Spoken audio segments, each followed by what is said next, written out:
Bismillahirrahmanirrahim. Assalamualaikum warahmatullahi wabarakatuh. Alhamdulillah, wassalatu wassalamu ala habibillah, nabiyillahi rasulillah, Sayyidina Muhammadin ibn Abdullah, sallallahu alaihi wa alihi wa sahbihi wa mawala wa la hawla wa la quwata illa billah, amma ba'd. Ahibba'i al-kiram, ma'asyiral muslimin rahimakumullah. Alhamdulillah, pada pagi hari ini kita masih diberikan nikmat oleh Allah Subhanahu wa taala berada di bulan Ramadan yang mulia ini. Dan pada kajian tema hari ini kita akan mengkaji membahas bagaimana sejarah daripada perintah puasa Ramadan yang Allah perintahkan kepada umat Rasulullah Muhammad sallallahu alaihi wasallam. Dalam surat Al-Baqarah ayat 183 Allah Subhanahu wa taala berfirman, A'udzu billahi minasyaitonir rajim. Bismillahirrahmanirrahim. Ya ayyuhalladzina amanu kutiba 'alaikumus syiyamu kama kutiba 'alal ladzina min qablikum la'allakum tattaqun. Shadaqallahul 'azim. Wallahu ta'ala alam bimuradih. Kalau kita melihat daripada ayat ini, ya, bahwa perintah puasa ini diperuntukkan kepada alladzina amanu, orang-orang yang beriman. Beriman kepada Allah Subhanahu wa taala, beriman kepada risalah kenabian Nabi Muhammad sallallahu alaihi wasallam. Kutiba 'alaikumus syiyam, diwajibkan kepada kalian berpuasa, kama kutiba 'alal ladzina min qablikum, sebagaimana telah diwajibkan pula kepada umat-umat sebelumnya. Artinya puasa ini pun menjadi bagian daripada salah satu ibadah yang Allah perintahkan kepada umat-umat sebelum kita. Dan Rasulullah SAW pun dulu beliau telah berpuasa. Contohnya puasa Yaum Ashura. Ya, ketika beliau datang ke Madinah, banyak orang-orang Yahudi berpuasa di hari Ashura. Kenapa? Kami banyak mendapatkan riwayat bahwa nabi-nabi kami banyak diselamatkan pada hari Asyura. Maka Rasulullah menyatakan, nahnu ahaqqu, kami lebih berhak untuk berpuasa. Begitupun Ayyamul Bid, hari 3 hari di pertengahan bulan setiap bulannya beliau berpuasa. Ya.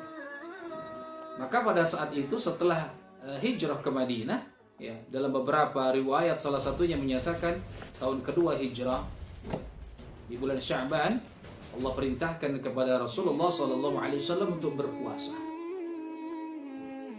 Jadi puasa ini pun sebagai salah satu bentuk daripada macam-macam ibadah yang Allah perintahkan kepada umatnya Nabi Muhammad SAW.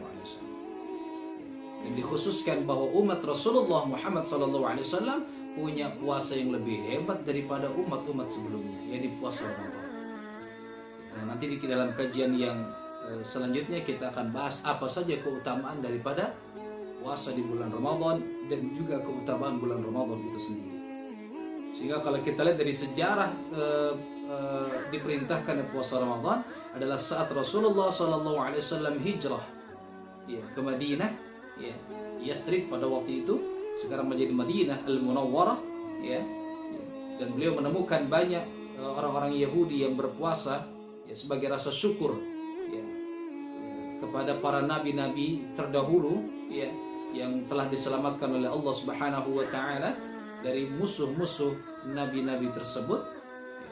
Maka Allah pun perintahkan kepada umat Nabi Muhammad SAW untuk berpuasa, ya, bukan hanya sebagai bentuk rasa syukur, tapi justru ingin menjadikan umat Rasulullah SAW itu menjadi umat-umat yang terselamatkan. La'allakum tattaqun, agar kita terus senantiasa bertakwa kepada Allah Subhanahu wa taala. Karena salah satunya melalui puasa banyak orang bisa menjaga dirinya, menghindarkan dari hal-hal yang buruk dan mengadakan atau mengamalkan hal-hal yang bermanfaat. Ya, mudah-mudahan seri kajian singkat ini berkisah tentang sejarah daripada perintah puasa Ramadan, ya, pada tahun kedua hijrah, ya, 2 tahun kedua hijrah setelah hijrahnya Rasulullah SAW dari kota Makkah ke Madinah, Saat itulah baru pertama kali diperintahkan puasa Ramadan. Ya, dan pada saat itu pun caranya masih berbeda dengan cara kita sekarang. Masih menggunakan beberapa cara-cara jahiliyah. Ya. Kemudian masih banyak orang juga yang memudahkan membayar fidyah karena ketidakmampuannya untuk berpuasa. Ya. Baru dilengkapkan pada ayat yang selanjutnya. Ya. Wa antasumu khairul lakum in kuntum ta'lamun. Yakinilah puasa itu baik jika kita memahaminya. Termasuk dalam kondisi sekarang ini, ya, dengan keadaan serba yang terbatas ini, berpuasa lebih baik bagi kita jika kita mengetahui. Mudah-mudahan kuliah ringkas ini bermanfaat bagi kita. Wallahu ta'ala alam bimuradih. Assalamualaikum warahmatullahi